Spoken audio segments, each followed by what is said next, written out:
Support comes from the Missouri Forest Products Association, honoring Arbor Day on April 26th, with an ongoing commitment to sustainable stewardship and conservation of Missouri's forests. ChooseWood.com. From St. Louis Public Radio. This is St. Louis on the Air.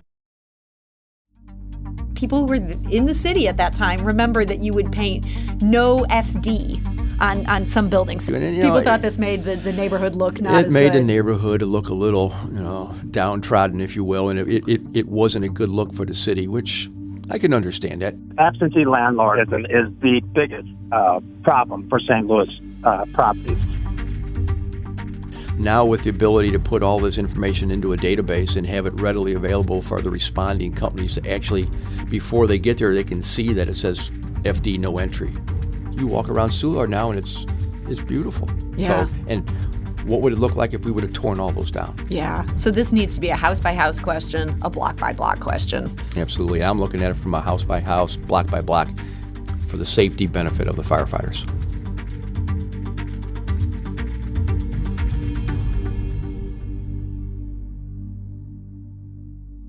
I'm Sarah Fensky. On Monday, the St. Louis Fire Department responded to a call near Fairground Park. A vacant home was on fire. Captain Garen Mosby provided narration on Twitter. St. Louis Fire Department operating at a first alarm, 3,000 block of Lee, vacant 3-story brick. Heavy fire on the third floor extending to the roof. Companies are setting up for defensive operations. Battalion 1 has command. Now, that burning building was nothing new for St. Louis firefighters. The department estimates that 40% of its calls for service involve vacant buildings. The city has more than 10,000 of them. And in light of the tragic death of firefighter Ben Polson in a vacant last month, it's now made assessing those buildings a major focus. And St. Louis Fire Chief Dennis Jenkerson is here to tell us more. Chief Jenkerson, welcome back. Good afternoon. So first of all, we're talking about all of this today because of what happened in January, and we are very sorry for your loss. I know that's just been so hard for the whole department. It has. It's been a very tough couple of weeks. Yeah. So you're mourning the loss of firefighter Polson, but you guys aren't just sort of pausing here. You're also renewing this pretty major initiative. It's just re-emphasizing the dangers that are, well, one, inherent to the job of a firefighter, and two, the inherent dangers of the buildings that are vacant, are unoccupied or abandoned within the city. And there's, to say that a building is vacant, that's a tough call to make because you don't know. We have a fairly large unhoused or homeless population, so when the weather gets cold, we know they're inside these buildings trying to stay warm. These abandoned or vacant buildings, they don't have electricity, they don't have gas, so the fires aren't going to start on their own. Something has to start them, and most of the time it is a homeless individual trying to stay warm, trying to cook some food, and that's how the issues start. And so you can't just say, okay, this looks like a vacant building, let's just let it burn, let's keep our guys safe. Right. That's a tough call to make. Normally, when we get on the scene, there's somebody outside or a neighbor or somebody who lives close by who makes a statement that, I know the homeless have been getting into that building. Quite a few of them are boarded up by the city. Mm-hmm. So they find a way that's to get into the building that's fairly inconspicuous, get in and, seek shelter. So, and there's somebody outside who's telling us, I've seen an individual come in there. So we try and take a look if we're able to, and unfortunately, a couple of weeks ago, that look was fatal and caused us some severe issues and a lot of pain. So Ben Polson, he was in that building trying to make sure that everybody had gotten out. That's what he was doing when that roof collapsed. Right. We do it every day. Yeah. It's just he was in the wrong spot at the wrong time when the roof came down. There was multiple firefighters in that building when it came down, and unfortunately, he got caught.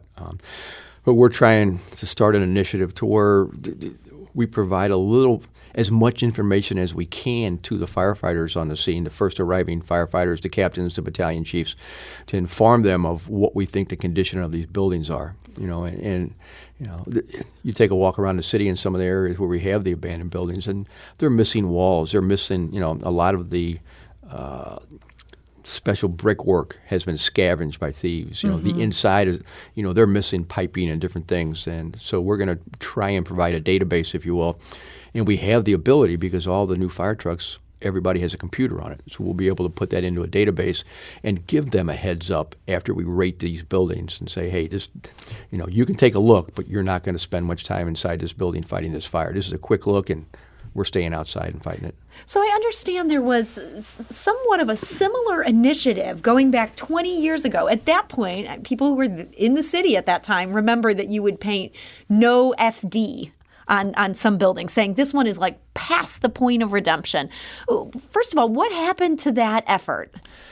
Well, there was a little bit of pushback from various organizations regarding whether or not, first off, the fire department got accused of putting graffiti on the buildings, so that became an issue. And people thought this made the neighborhood look not as good. It made the neighborhood look a little, downtrodden, if you will, and it wasn't a good look for the city, which I can understand that, and now with the ability to put all this information into a database and have it readily available for the responding companies to actually, before they get there, they can see that it says FD no entry, based on our grading or ratings of the building. It's going to be an addition to all the safety factors and all the training and experience that they follow now. So it'll just be another heads up. Seems like a better place to put it inside a database versus, smeared on, not that you've smeared, but painted on the walls there. It will be. The other part of this is, we could put these markings on a building during the day, but at night, when it's dark, you got heavy smoke or fire coming out of a building, those visuals might be overlooked. So this way, on the way to the fire, they'll have that visual in front of them on a computer screen, and they'll be able to make a determination. Hey, pay attention on this one. We've got a 1 or 2, however we decide to grade them, and we're still working on that. This is a no-entry building, so take a quick look, but we're not going in. Okay. That totally makes sense. So you said you haven't quite figured out what kind of rating system you want to use at this point. It sounds like you're looking for something more complex than just a thumbs up or a thumbs down. We absolutely are. We're looking at, are there visual indicators or foundational or structural indicators that immediately are going to tell us, not going to happen. You're not going in this building. Yeah. And as you walk down a block where we have some vacant buildings, you can see where the chimneys are leaning, the mortar's coming out of the bricks, the lintels are missing out of the windows, walls are leaning, or they're completely missing walls. You can look through a first or second story window and see that there's no roof or no floor in there. So we're going to come up, we've already pretty much established what we're going to look for first. That's going to make it an automatically no-go building. So, and then we'll determine whether we're going to rank these low, moderate, or high risk, whether we're going to color code them red, yellow, green. I don't know what the best way to do it, and through a committee, if you will, we'll decide on what we're going to call them. So. A committee of firefighters will do this. Yes. So are your guys going to be doing this then between calls? I mean, they're pretty busy. They're very busy. It's going to be a tough job. We'll get the different divisions of the fire department involved, whether it's the fire marshal's office, the companies on the street. I would say that quite a few of almost all of the companies know where the bad buildings are. So we'll start off trying to catalog the worst ones. That makes sense. I mean, you guys are in specific neighborhoods every day. Yeah, we check the buildings. We check our neighborhoods every day. You'll see a fire truck driving around, and you might just think they're out for a leisurely drive, but they're looking at the buildings. They're looking at the lots. They're looking at where hydrants are located. They're looking at any obstructions that might cause them an issue if they have a fire in a building. So it's an ongoing pre-plan, if you will, that's done every day in the St. Louis Fire Department. So this will just be a way to take that knowledge, get it out of their heads, and put it in more of like a formal database type situation where just anybody can pull this up within your department. Right. And we've been working on our CAD, our computer-aided dispatching, our systems on the fire department for about 4.5 years. It's taken a lot of money to upgrade our servers, which gives our trucks the abilities to pull information as we need them. We'll be able to pull pre-plans, mapping, different infrastructure within the areas that we need to look at, whether it's gas pipe, electrical lines, So there's a whole lot going into it, and it takes a while to build this database. It's just not a matter you don't pull it off the shelf at a library and give me a library card and check it out. No, we've been doing it for a while, so we're getting close to being complete, and this will be just another layer that we add to this database. So that makes a lot of sense. So when it comes to vacant homes in the city, there's kind of two issues here. There's about 10,000 in total, although who really knows for sure? As you say, like sometimes these things can be, it's kind of hard to tell what's going on with some of them. So more than 3,000 of these are owned by the city itself, the Land Reutilization Authority, also known as the LRA. A whole bunch more are owned by private landlords. Let's talk about the ones owned by the city here for a minute. Has the LRA, do they have some sort of assessment system of their own where you could tap into work they've already done?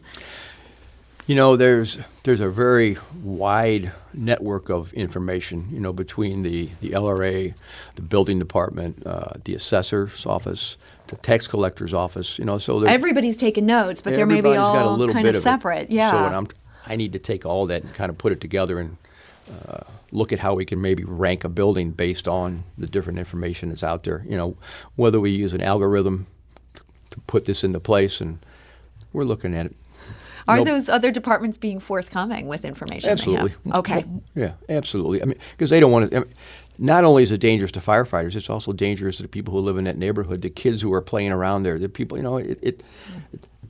If we can get rid of some of these, I'm sure it's going to reduce some of the crime rate. You want a neighborhood to look good so that people want to live there. So people, it makes sense. Mm-hmm. So the 3,000 or so that are owned by the city's LRA, during the Crewson administration, they really dramatically escalated the number of teardowns that were happening. That was up to 657 publicly funded demolitions in 2019. There were another 452 in 2020. Would you like to see this remain a focus, that this is something Mayor Jones could keep up those numbers that Mayor Crewson had been doing? I think you have to keep it up, because it improves the quality of the neighborhoods. And two, it's going to improve the safety factor of the firefighters and the people who work around these buildings. So it has to be continued. I understand that there are some buildings that should not be torn down. You look at the renaissance that happened in the Soulard area about 25, 30 years ago, and they had buildings similar, and quite a few of those buildings were saved, and it's a vibrant neighborhood now. So yeah. I understand the balance there between getting rid of the ones that can't be saved and the ones that should be saved. Yeah, it's such a balancing act. There's now this Prop NS where there's like a small pool of public funding that people can use to fix up some of these ones that are not past the point of redemption. So when I hear people say, we need to tear them all down, I'm saying I don't know that would necessarily be the solution that would have saved Ben Polson's life. There's so many of them. We can't even tear them down fast enough if that's our only plan. Right. I think you have to give people the opportunity to look at the investment that they have to make and move forward with that investment and save these buildings. Because you look at some of these 2.5 and 3-story buildings up in the area, they're absolutely beautiful. The constructions on them, the architecture, they're St. Louis. They're part of it. And like I said before, I compared it to Soulard, and you walk around Soulard now, and it's beautiful. Yeah. So, and what would it look like if we would have torn all those down? So I understand the balance, but I also understand if you've got one remaining or two remaining vacant houses on the block, is it worth saving? Yeah. I question that. Yeah. So this needs to be a house-by-house question, a block-by-block question. Absolutely. I'm looking at it from a house-by-house, block-by-block, for the safety benefit of the firefighters. We're talking today to St. Louis Fire Chief Dennis Jenkerson, discussing the effort that's now underway to sort of add assessments of these vacant buildings to an ongoing database that the department has been working really hard on. This has been going on for 4.5 years. Does this also tie into the efforts to get you guys on the same dispatch system as the police department, all of that whole issue? It's a big part of it. A PSAP center, a public safety answering point, which has been needed in the city of St. Louis for a long time. Mm-hmm. Where all the information comes into one center and then is put back out. So no, it integrates well with the new concept. That's great. So this work is ongoing. What's your sort of best case scenario here of when you'll be able to say, yep, we've got a handle on what's going on with the vacants across the city? Do you see this as a 5-year plan, a 10-year plan? I see it as an ongoing plan. Yeah. So this database is going to have to be updated quite a bit, whether a vacant home has been taken over and renovated and needs to come off the list, or we have one that's has been neglected for many years and we had a rainstorm come through and all of a sudden the roof is gone. So it's going to be an ongoing system that needs to be updated, not only by the fire department, but the other departments in the city as they see these issues pop up in these vacant buildings. That information needs to be shared as soon as it can so that we can prevent injuries or deaths in these homes. Do you feel that urgency from other departments that, building officials understand this all ties into what you guys have to deal with, and other departments understand that as well? I absolutely do. Just the other day, the building department gave a permit to an individual who owned 3 properties south that he had been trying to take down for a while, and they were kind of holding it up because of the preservation aspect of it, and they finally said, that's it, give them the demo permit, we're going to take them down. So, no, I absolutely see the cooperation. So this has been, as we started out by talking about, this has been a tough time for your department, just dealing with the death of Ben Polson. Is this something where, grief counseling, things like that have been offered to the guys? Yeah, we've had a couple sessions already.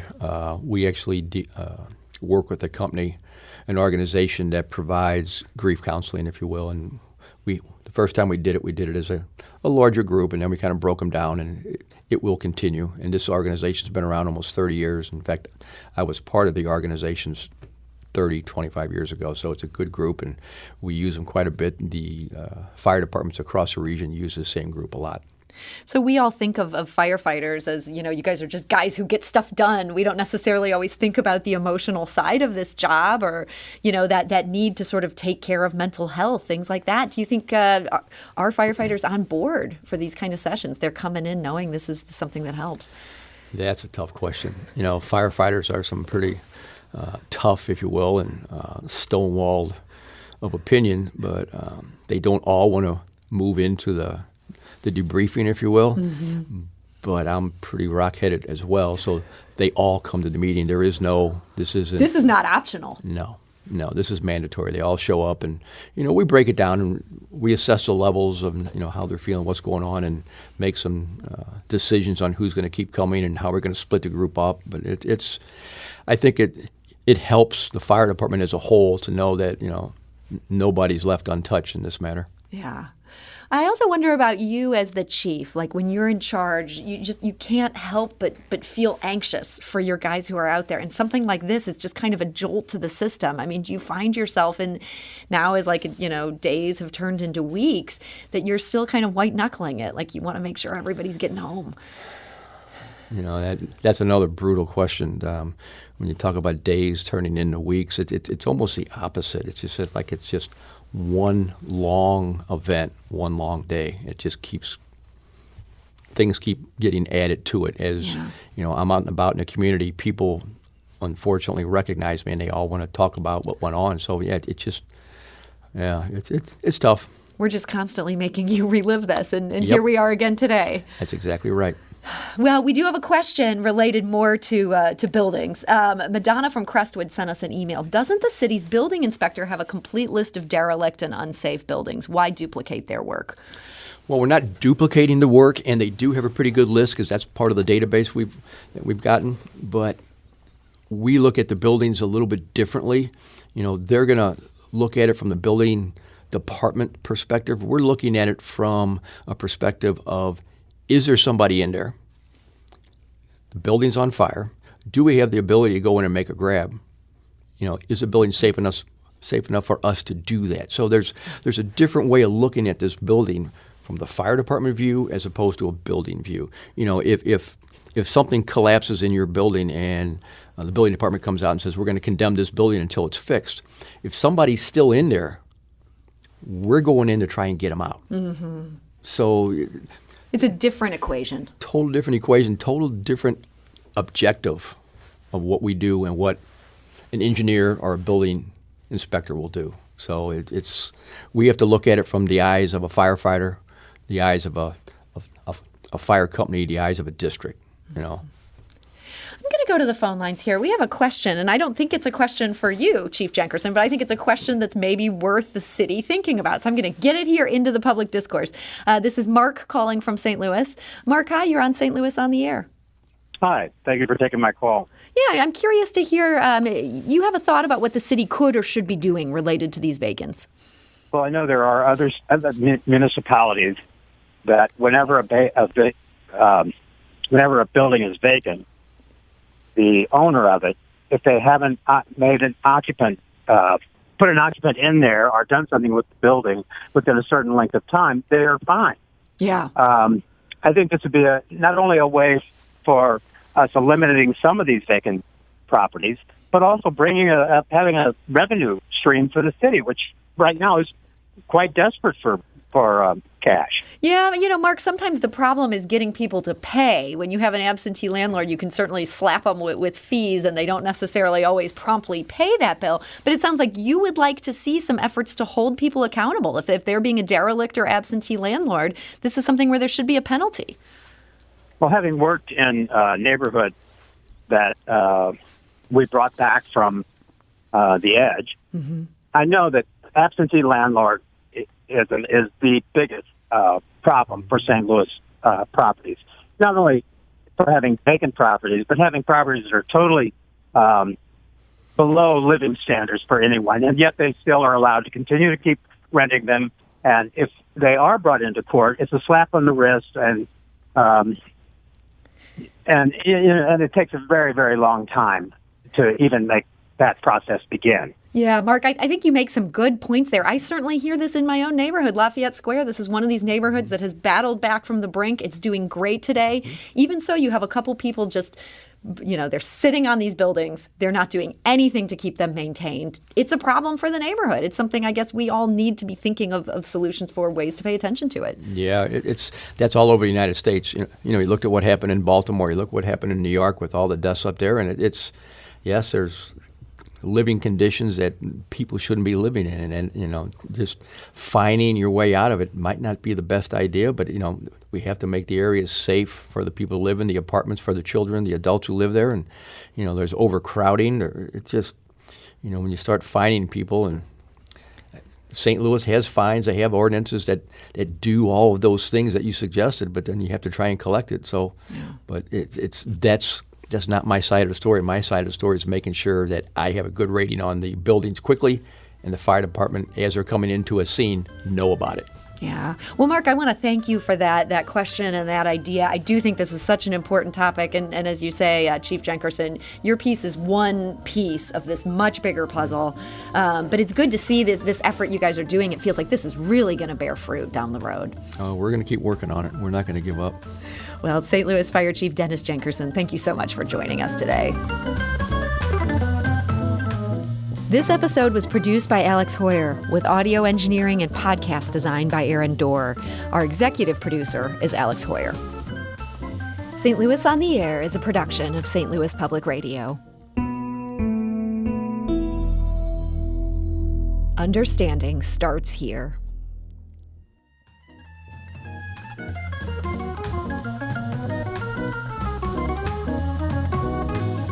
Do you find yourself regularly listening to episodes of St. Louis on the Air? Suggest us to a friend you think might enjoy our conversations. And leave us a review and rating on Apple Podcasts on the App Store. It's the simplest way to help people discover our show. Thanks. St. Louis Public Radio is a member-supported service of the University of Missouri, St. Louis.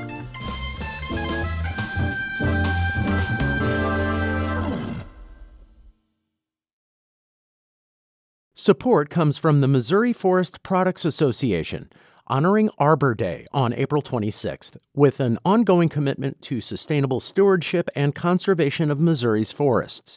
ChooseWood.com.